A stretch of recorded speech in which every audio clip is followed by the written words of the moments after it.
Dalam video ini saya akan menjelaskan materi tentang tantangan dan peluang dalam keuangan dan perbankan syariah di Indonesia. Nah, industri keuangan dan perbankan syariah memiliki tantangan seperti kurangnya literasi, kebutuhan SDM berkualitas, regulasi yang berkembang, dan persaingan ketat dengan bank konvensional. Namun peluangnya sangat besar berkat populasi muslim yang luas, dukungan pemerintah,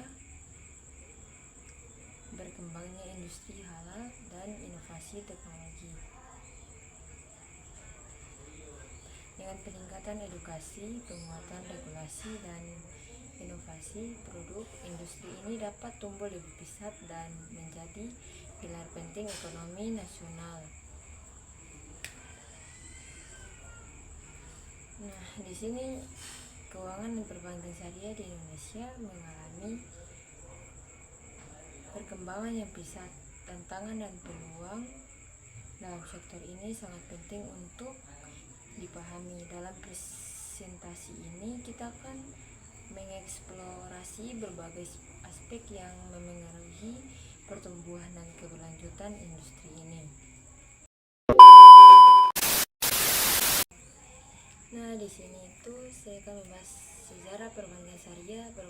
Perbankan syariah di Indonesia dimulai pada tahun 1952 dengan berdirinya Bank Muamalat. Sejak saat itu, industri ini terus tumbuh menawarkan produk yang sesuai dengan prinsip syariah. Pemahaman tentang sejarah ini penting untuk memahami perkembangan saat ini. Baik, berikut sejarah perbankan syariah dalam ekonomi syariah yang sistematis dan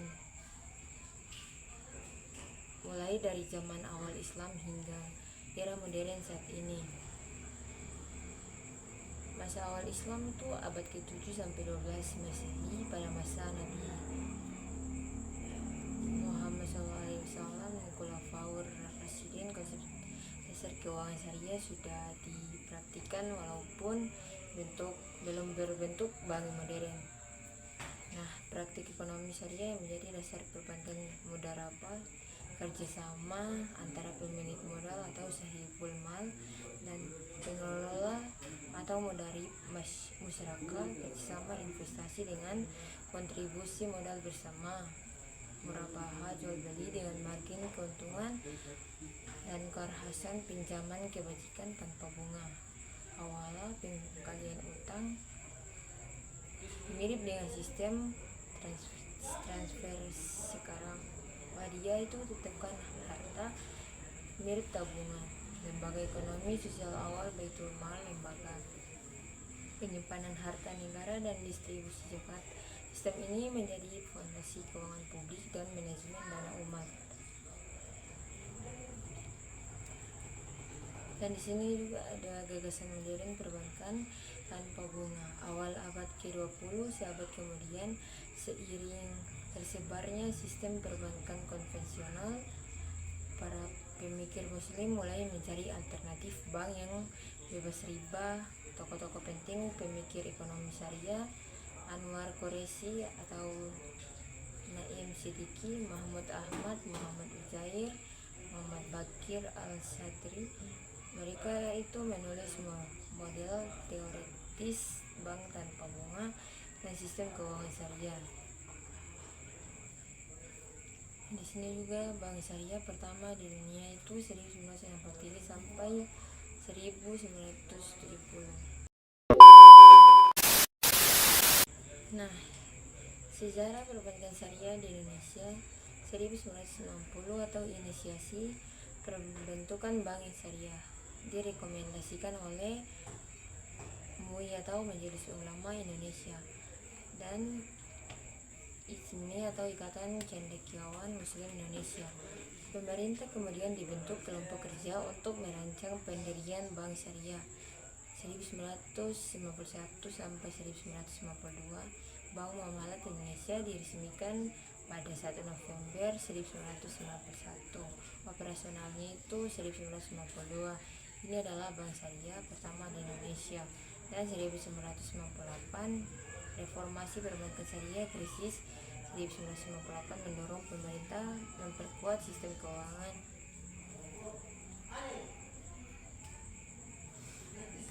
Nah, Bank Umum Syariah Unit Usaha Syariah atau biasa disebut BPRS, Bank Perkreditan Rakyat Syariah 2000 sampai 2008 itu pertumbuhan cepat muncul bank-bank syariah baru dan unit usaha syariah dari bank konvensional. Terus 2008 itu khusus tentang perbankan syariah, menguatkan akad-akad syariah, pengawasan DPS atau bisa disebut DPS, Dewan Pengawas Syariah, struktur kelembagaan 2014 sampai 2020, peningkatan infrastruktur syariah. Bank Indonesia dan OJK memperkuat regulasi dan sistem perbankan syariah, mulai berkembang sukuk negara fintech syariah, wakaf produk, dan di tahun 2021 merger bank syariah BUMN, lahir Bank Syariah Indonesia atau BSI, hasil penggabungan Mandiri Syariah, BNI Syariah, BRI Syariah ini menjadikan Indonesia salah satu kekuatan terbesar perbankan syariah di dunia. Perkembangan global perbankan syariah 2000 sampai sekarang. Tren utama dunia, sukuk atau obligasi syariah berkembang pesat dan diterbitkan oleh banyak negara termasuk Inggris dan Jepang. Fintech syariah mulai merambang crowdfunding, pembiayaan UMKM hingga digital wallet. Banyak negara non-muslim mengadopsi sistem bank syariah karena dinilai lebih stabil,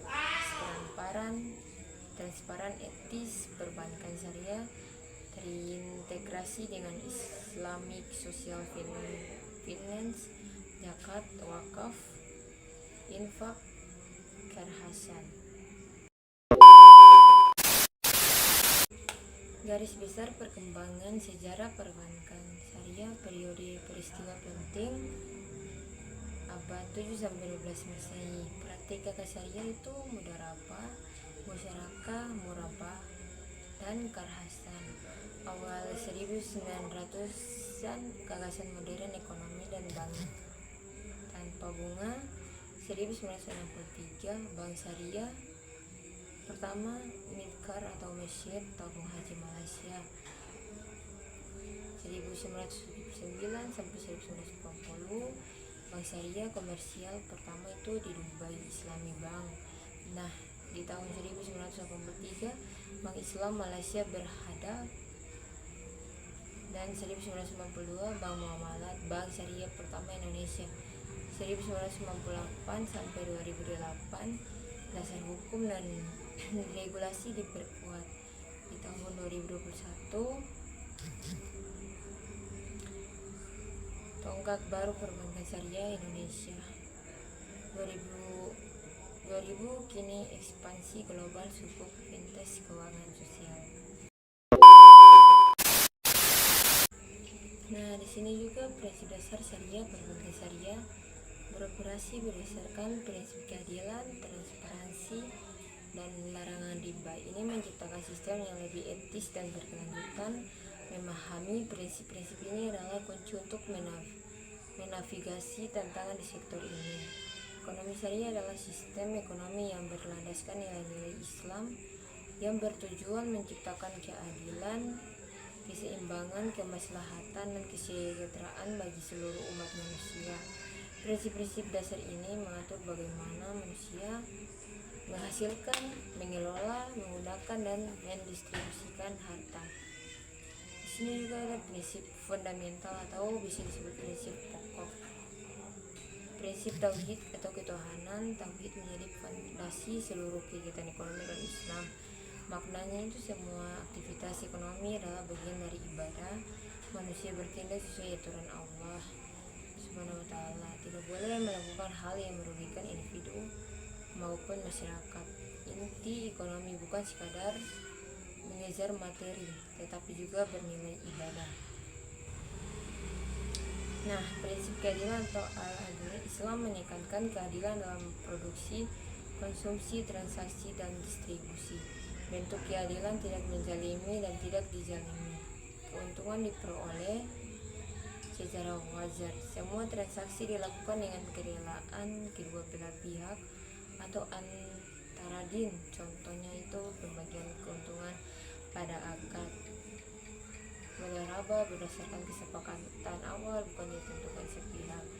Nah, prinsip kemaslahatan atau maslahah berarti segala sesuatu yang membawa manfaat bagi umat manusia.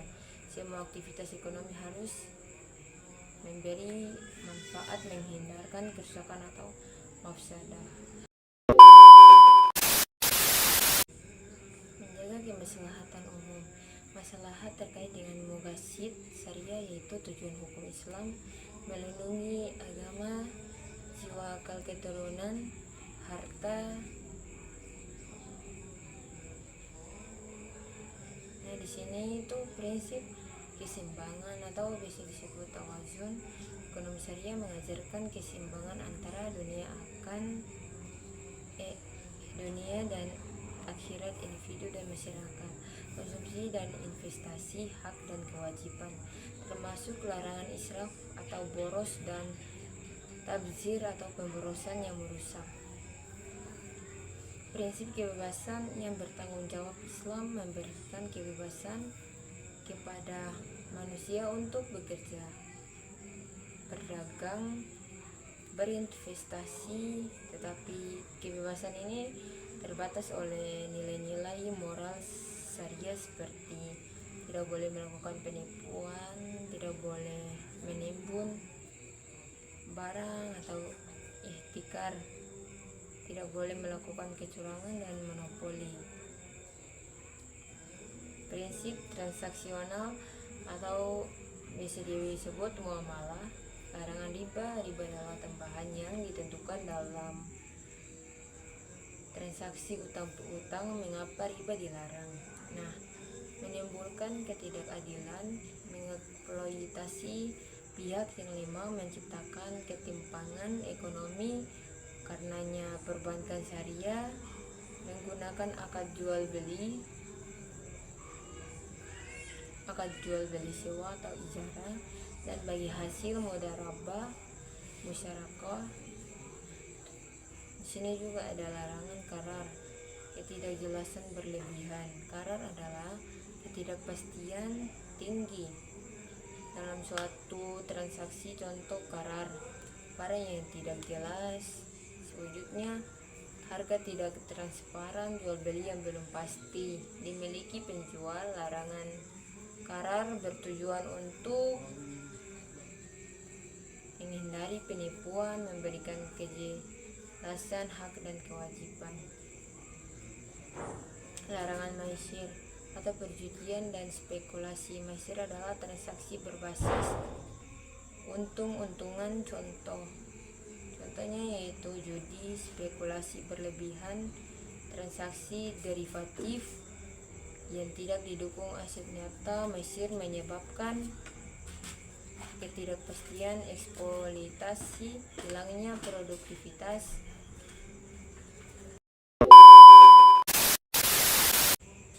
Prinsip sosial dalam ekonomi syariah itu prinsip tanggung jawab sosial harta dalam Islam memiliki fungsi sosial, bentuknya zakat, infak, sedekah, wakaf, karhasan atau pinjaman kebajikan.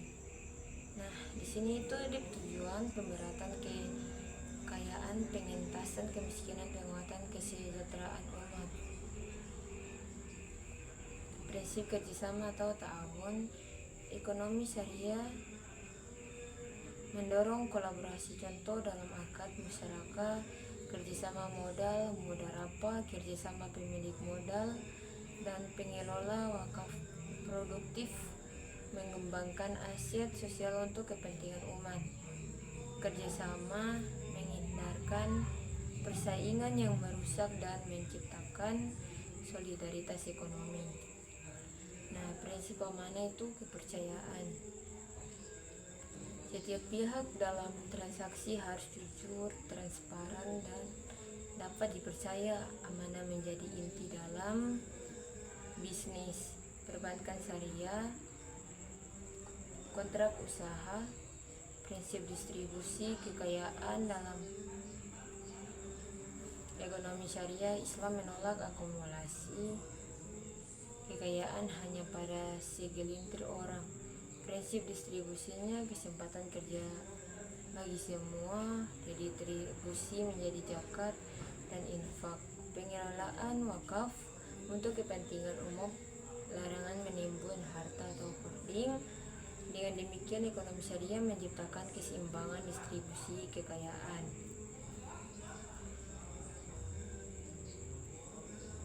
Rangkuman utama prinsip dasar syariah dalam ekonomi itu prinsip fundamental ada tauhid, keadilan, kemaslahatan, keseimbangan, kebebasan yang bertanggung jawab. Prinsip transaksional, larangan riba, larangan qarar, larangan maisir, akad-akad halal atau jual beli sewa bagi hasil. Nah, prinsip sosial, zakat dan distribusi kekayaan, kerjasama dan tolong menolong, amanah dan kejujuran. Prinsip dasar syariah dalam ekonomi syariah tidak hanya mengatur hubungan ekonomi tetapi juga moral, sosial dan spiritual. Sistem ini menghadirkan ekonomi yang adil, stabil, berkelanjutan dan berpihak kepada kemaslahatan umat. Tantangan regulasi. Pengertian regulasi ekonomi. Regulasi ekonomi adalah seperangkat aturan, kebijakan dan hukum yang dibuat oleh pemerintah atau lembaga berwenang untuk mengatur aktivitas ekonomi. Regulasi bertujuan menjaga stabilitas ekonomi, melindungi konsumen, menciptakan persaingan usaha yang sehat, serta memastikan keadilan dan keberlanjutan ekonomi. Namun dalam praktiknya, penerapan regulasi menghadapi berbagai tantangan yang kompleks seiring perkembangan zaman teknologi dan globalisasi. Ketidaksesuaian regulasi dengan perkembangan ekonomi. Salah satu tantangan utama adalah regulasi yang tidak mampu mengikuti perubahan ekonomi yang cepat. Perkembangan teknologi digital, ekonomi platform, dan transaksi lintas negara seringkali lebih cepat dibanding proses penyusunan peraturan. Akibatnya muncul celah hukum yang dapat menimbulkan ketidakpastian bagi pelaku usaha dan masyarakat. Overregulasi dan birokrasi yang rumit, terlalu banyak aturan atau prosedur yang berbelit-belit dapat menghambat kegiatan ekonomi. Overregulasi meningkatkan biaya kepatuhan, memperlambat perizinan usaha dan menurunkan daya saing. Hal ini sering dirasakan oleh UMKM yang memiliki keterbatasan sumber daya untuk memenuhi berbagai persyaratan administrasi. Kurangnya koordinasi antara lembaga regulasi ekonomi sering melibatkan banyak institusi seperti kementerian, bank sentral, otoritas jasa keuangan, dan pemerintah daerah. Tantangan muncul ketika koordinasi antar lembaga tidak berjalan optimal, sehingga aturan saling tumpang tindih atau bahkan bertentangan. Kondisi ini menimbulkan kebingungan dalam pelaksanaan kebijakan.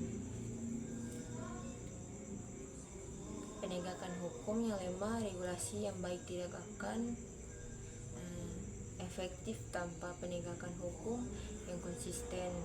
Lemahnya pengawasan, kurangnya sanksi yang tegas, serta praktik korupsi dapat mengurangi efektivitas regulasi.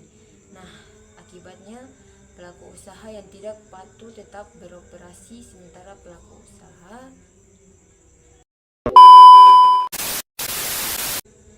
nyata justru dirugikan. Tantangan globalisasi dan harmonisasi regulasi. Dalam era globalisasi, aktivitas ekonomi negara semakin meningkat. Setiap negara memiliki sistem regulasi yang berbeda, sehingga muncul tantangan dalam keselarasan atau harmonisasi regulasi internasional.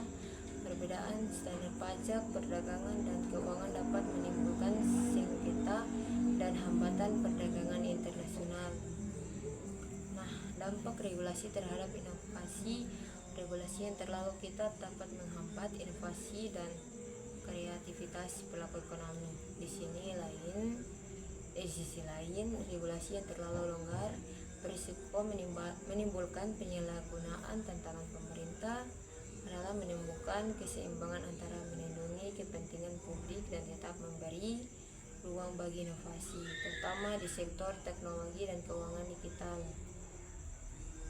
Keterbatasan literasi regulasi. Banyak pelaku ekonomi, khususnya UMKM dan masyarakat umum, belum memahami regulasi yang berlaku. Rendahnya literasi regulasi menyebabkan pelanggaran yang tidak disengaja dan ketidakoptimalan pemanfaatan kebijakan pemerintah. Edukasi dan sosial regulasi menjadi tantangan penting dalam implementasi kebijakan ekonomi. Perubahan politik dan kepentingan. Regulasi ekonomi sering dipengaruhi oleh dinamika politik dan kepentingan tertentu. Pergantian pemerintahan atau tekanan kelompok tertentu dapat menyebabkan perubahan kebijakan yang tidak konsisten. Ketidakstabilan regulasi ini menurunkan kepercayaan investor dan mengganggu iklim ekonomi.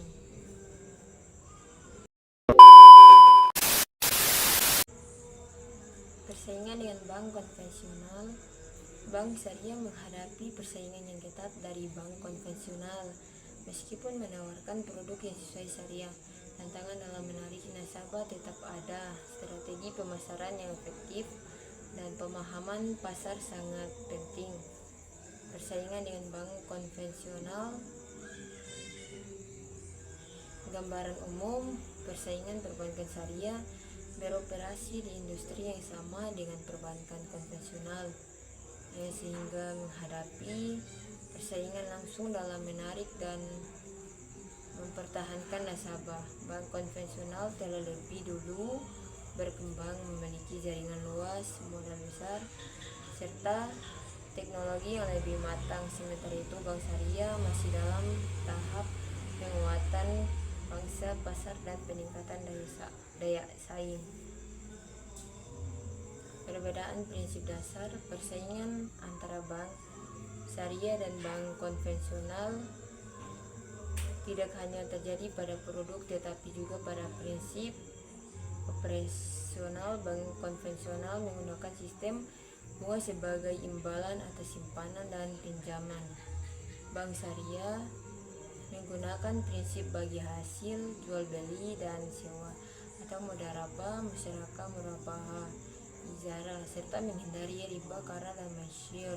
Perbedaan ini menjadi keunggulan moral bank syariah, namun juga tantangan karena tidak semua masyarakat memahami konsep tersebut.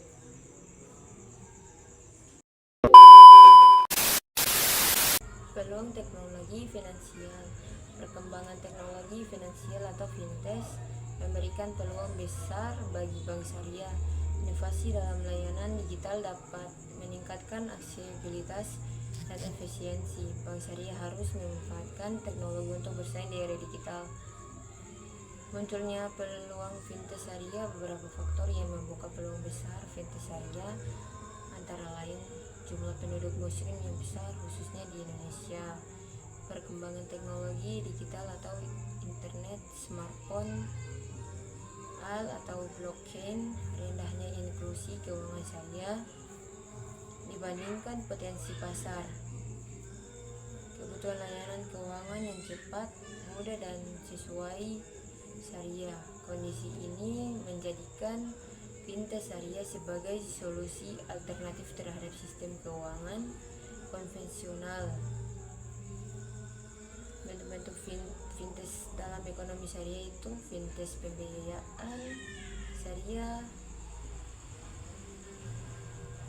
memberikan pembiayaan berbasis akad syariah seperti mudharabah, musyarakah, murabahah tanpa bunga, sangat potensial untuk UMKM dan startup halal, fintech pembayaran, payment sistem syariah, dompet digital dan payment gateway syariah yang memudahkan transaksi halal dan mendukung ekosistem ekonomi Islam.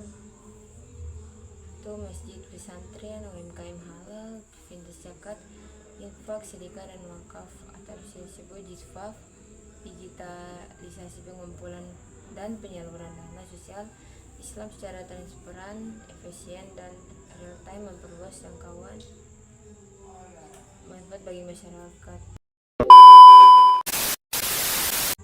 Pertemuan sektorial, digitalisasi ekonomi Islam, memperkuat ekosistem halal mulai dari keuangan, perdagangan, filantropi hingga industri kreatif Islam, mendorong transparansi dan akuntabilitas. Teknologi memungkinkan pencatatan transaksi yang jelas, mengurangi penyelewengan dan meningkatkan kepercayaan publik.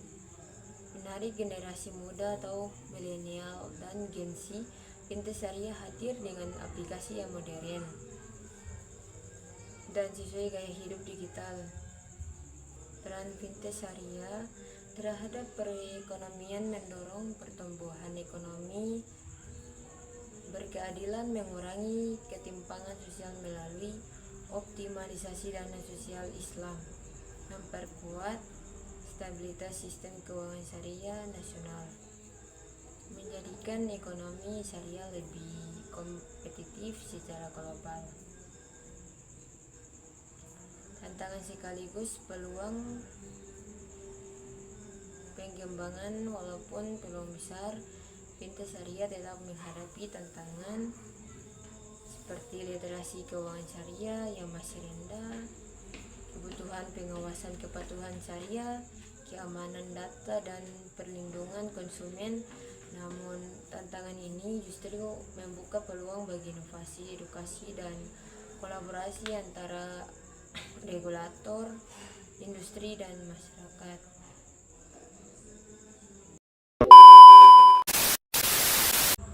Kesadaran masyarakat. Meningkatnya kesadaran masyarakat tentang pentingnya keuangan syariah membuka peluang baru. Edukasi dan promosi yang tepat dapat menarik lebih banyak nasabah. Penting untuk membangun pemahaman yang kuat tentang manfaat perbankan syariah. Nah, pentingnya kesadaran masyarakat itu, kesadaran masyarakat berperan sebagai fondasi utama perkembangan ekonomi syariah. Tanpa pemahaman dan penerimaan publik, produk dan lembaga ekonomi syariah sulit berkembang secara optimal. Bentuk kesadaran masyarakat: memilih produk dan jasa keuangan syariah, memahami perbedaan sistem syariah dan konvensional, menggunakan produk halal dalam konsumsi dan investasi, berpartisipasi dalam zakat, infak, sedekah dan wakaf. Nah, faktor yang mempengaruhi kesadaran itu literasi dan edukasi ekonomi syariah, peran lembaga pendidikan, tokoh agama dan media, akses terhadap informasi dan layanan keuangan syariah, kepercayaan terhadap lembaga dan regulasi syariah. Nah, dampak kesadaran masyarakat itu meningkatnya inklusi keuangan syariah, bertumbuhnya industri keuangan dan bisnis halal, terciptanya distribusi ekonomi yang lebih adil dan beretika, penguatan ketahanan ekonomi umum.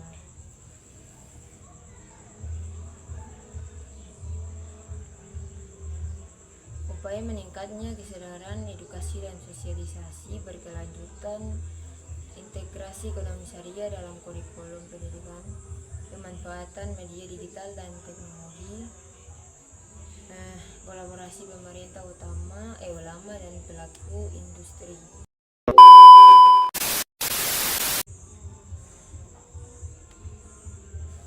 Inovasi produk dalam produk keuangan sangat penting untuk menarik nasabah baru.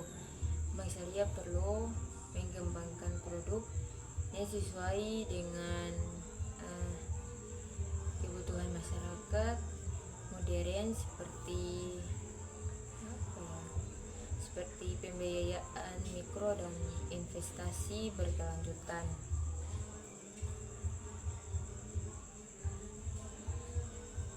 Pengertian inovasi produk dalam ekonomi syariah.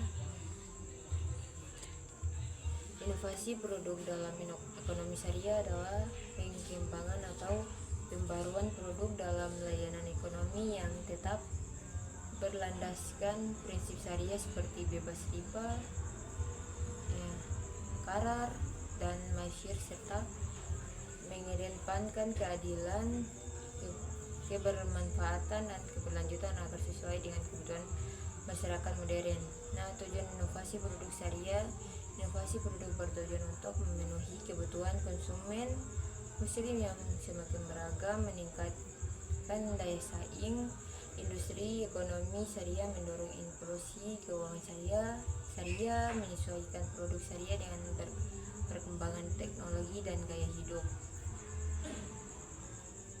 Nah, bentuk-bentuk inovasi produk dalam ekonomi syariah. Sektor keuangan syariah, pengembangan produk seperti tabungan digital syariah, pembiayaan UMKM berbasis akad syariah, kartu pembiayaan syariah, serta investasi syariah online, reksadana, dan sukuk digital. Ide syariah hadirnya peer-to-peer lending syariah, e-wallet halal, dan platform digital yang mempermudah transaksi dan pengelolaan dana umat. Industri halal, inovasi pada produk makanan halal, kosmetik halal, fashion muslim, dan pariwisata halal dengan standar syariah dan kualitas internasional. Sosial dan filantropi Islam. Inovasi dalam pengelolaan zakat, wakaf, produktif, dan sedekah digital untuk meningkatkan dampak sosial dan ekonomi. Peluang inovasi produk syariah. Pasar muslim global yang besar, meningkatnya kesadaran gaya hidup halal, dukungan regulasi dan lembaga keuangan syariah, perkembangan teknologi digital. Inovasi menjadi sarana memperluas jangkauan produk syariah ke masyarakat luas, termasuk generasi muda. Tantangan inovasi produk syariah. Literasi ekonomi syariah yang masih rendah, keterbatasan SDM dan teknologi, kepatuhan terhadap fatwa dan regulasi syariat, persepsi bahwa produk syariah kurang fleksibel. Nah, dampak inovasi produk terhadap ekonomi syariah: meningkatkan efisiensi dan kualitas layanan, memperkuat inklusi dan stabilitas ekonomi syariah, mendorong pertumbuhan UMKM dan sektor real, mengoptimalkan kesejahteraan masyarakat. Nah, next kita masuk pada perkembangan global. Perbankan syariah tidak hanya berkembang di Indonesia, tetapi juga secara global. Memahami tren internasional dapat memberikan wawasan tentang strategi dan praktik terbaik yang dapat diterapkan di Indonesia.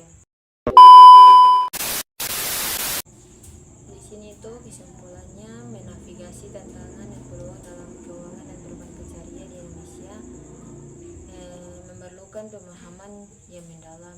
Dengan memanfaatkan teknologi, inovasi, dan kesadaran masyarakat, bank syariah dapat tumbuh dan bersaing di pasar yang semakin kompleks. Nah, demikian pemaparan mengenai tantangan dan peluang dalam keuangan dan perbankan syariah di Indonesia. Merupakan dua sisi yang tidak terpisahkan. Tantangan seperti rendahnya literasi keuangan syariah, persaingan dengan perbankan konvensional, serta kebutuhan inovasi dan penguatan SDM harus dihadapi secara strategis. Di sisi lain, besarnya jumlah penduduk muslim, dukungan regulasi, perkembangan teknologi digital, serta meningkatnya kesadaran masyarakat terhadap ekonomi halal menjadi peluang besar untuk mendorong pertumbuhan perbankan syariah dengan sinergi antara pemerintah, industri, dan masyarakat. Keuangan dan perbankan syariah di Indonesia berpotensi berkembang lebih kuat, inklusif, dan berkelanjutan dalam mendukung kemajuan ekonomi syariah nasional. Nah, terima kasih sudah menyimak video ini sampai selesai. Semoga teman-teman bisa pahami dan menambah wawasan kita semua ya. Saya Nur Syawalin pamit undur diri. Sampai bertemu di video berikutnya. Wassalamualaikum warahmatullahi wabarakatuh.